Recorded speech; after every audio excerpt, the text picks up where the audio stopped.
अस्सलाम वालेकुम क्लास, उम्मीद है आप खैरियत से होंगे। आज जो हमारा टॉपिक है वो क्लास 7 का हमारा क्लासिफिकेशन है हमारी।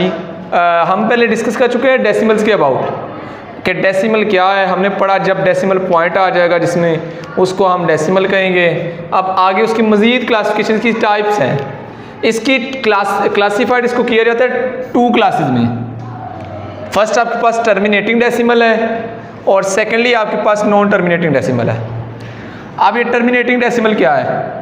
Number of digits after decimal point are finite, जिसमें आपके पास नंबर ऑफ डिजिट्स जो डिजिट्स हों, जो आपके पास डिजिट्स यूज हो रहे हों वो फाइनाइट हों कि आप उनको काउंट कर सकेंगे। 4.25 तो आफ्टर डेसिमल पॉइंट के ये 25 एंड अप हो गए हैं तो ये आपके पास टर्मिनेट का मतलब खत्म हो जाना कि एक हद तक एक लिमिट तक रहे।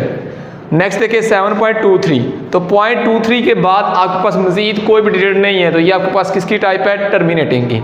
अब नॉन टर्मिनेटिंग क्या होते हैं? नॉन टर्मिनेटिंग आपके पास वो होते हैं number of digits after decimal point are infinite, infinite हो, इनफाइनाइट हो मीन के वो काउंटेबल ना हो, आगे चलते ही जा रहे हो कि आपको सोन आपको पता ही ना कहाँ पे एंड अप हो रहे हैं। जैसे 3.33333 चलते ही जा रहे हैं अप टू सोन 9.712567 अप टू सोन के चलते जा रहे हैं जो खत्म ना हो रहे हो आफ्टर डेसिमल पॉइंट के बाद खत्म ना हो रहे हो चलते ही जा रहे हो, उनको हम क्या कहते हैं? Non terminating decimal.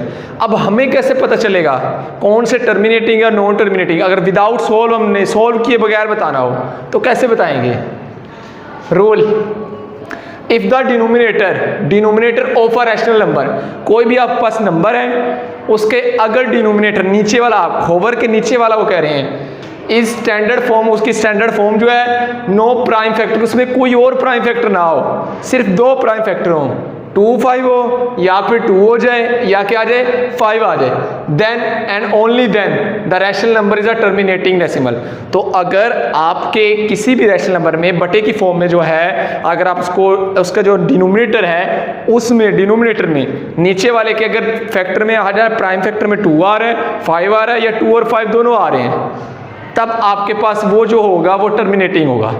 इसकी हम एक्सरसाइज पे देखते हैं, आपको मजीद समझ आ जाएगी। एक्सरसाइज है 3.2 without actual division separate the terminating and non terminating decimal. Question है 13/8 के मैंने देखे सोल्व किया, प्राइम फैक्टर निकाले, 2 4 है 2, तो ये आप देख रहे होंगे कि इन सारों में क्या आ रहा है? आपके पास 2 आ रहा है, तो हम ये बात कर चुके या 2 आ जाए या 5 आ जाए या 2 5 दोनों आ जाए, तो तब हमारे पास वो क्या होगा? टर्मिनेटिंग। तो इसके सोल्व करते हैं, इसके जो डिनोमिनेटर को जब सोल्व किया है तो हमारे पास 2 2 आ रहा है, तो ये हमारे पास कौन सा है? टर्मिनेटिंग डेसिमल है। अगेन मैंने एक और क्वेश्चन पिक किया 7 को सोल्व करते हैं तो 7 की जो प्राइम फैक्टर में क्या अकेला आ रहा है? 7 आ रहा है, लेकिन हमारी कंडीशन के अकॉर्डिंग टर्मिनेटिंग तब होगा जब 2 5 आ जाए, दोनों आ जाए, या 2 आ जाए या क्या आ जाए 5 आ जाए। तो यहाँ पे हमारे पास क्या आ रहा है? 7 आ रहा है, तो ये हमारे पास कौन सा है? नॉन टर्मिनेटिंग डेसिमल है। तो ये हमारा आज का काम था। इंशाल्लाह बाकी जो इसकी एक्सरसाइज है वो इंशाल्लाह हम वाइंड अप करेंगे। इसमें अगर आपको कोई क्वेश्चन हो तो आप कमेंट में पूछ सकते हैं और मज़ीद इसको इंशाल्लाह हम डिस्कस करते जाएंगे। अल्लाह हाफिज़।